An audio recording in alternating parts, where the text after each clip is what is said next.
Good morning, my teammates. I do mwiriwe want neza to believe abavandimwe. and trust that by the ndakeka mercy of harimo abo God, we are all dusangiye well.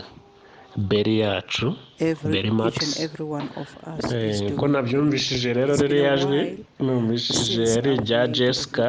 VN onto this Jessica ngira ngo pertaining to nanjye our simuzi, ariko ndazi ko main ari mu purpose, bantu, which is very mu barideri bacu max. bakuru bo hejuru Leaders, I am here baduhagarariye today muri beri max. to remind yatugiraga each inama and rero ko every one of buri you wese ku giti cye, that ni inama ebyiri.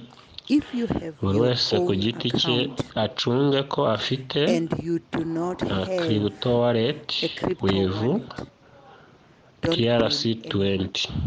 blame muri make ni anyone. I wallet am yo not muri talking about Binance, the group ukaba uyifite tradings because the groups are ku buryo still my responsibility. wabasha. I yavuze am ati talking about igihe you icyo ari as cyo an cyose kuri ubu individual. ibintu biri kugenda bimera neza, bashobora If kuba by bati today haba ku isegonda rya mukanya you cyangwa do se not have umunota a crypto cyangwa se wallet ku isaha of your runaka own cyangwa se that has umunsi ku munsi bashobora guhita USDT bafungura withdraw. whereby when you ubu rero withdraw uramutse from udafite where you should be withdrawing crypto to, wallet then wabikuza I gute? pity you.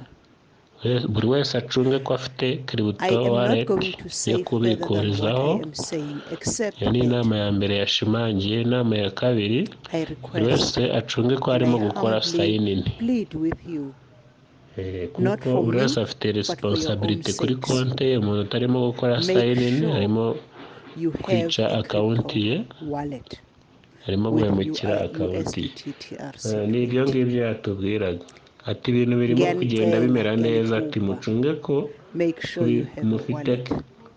Don't crypto say wallet zo KT did kubikurizaho. not warn us. ubundi arasoza We avuga all ati knew ndabakunda cyane, that there's going to come a ati day mugire ibihe when you are byiza. going to need Murakoze. that. And that could be any minute, any hour, any day from now. The second thing that I am going to say is, if you are not in the habit of signing in and every morning signing in and maybe even trading, you are delaying your own progress. You are the only person who's going to feel sorry for yourself, who's going to regret it tomorrow. When you have a personal account, you need to take responsibility. I always say to all of us here, take responsibility of your money.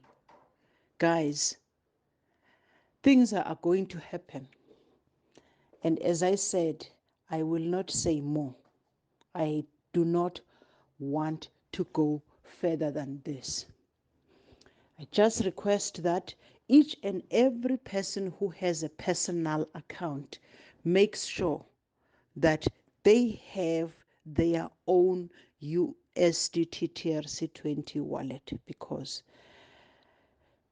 things are about to get rosy. I love you all and have a blessed day further.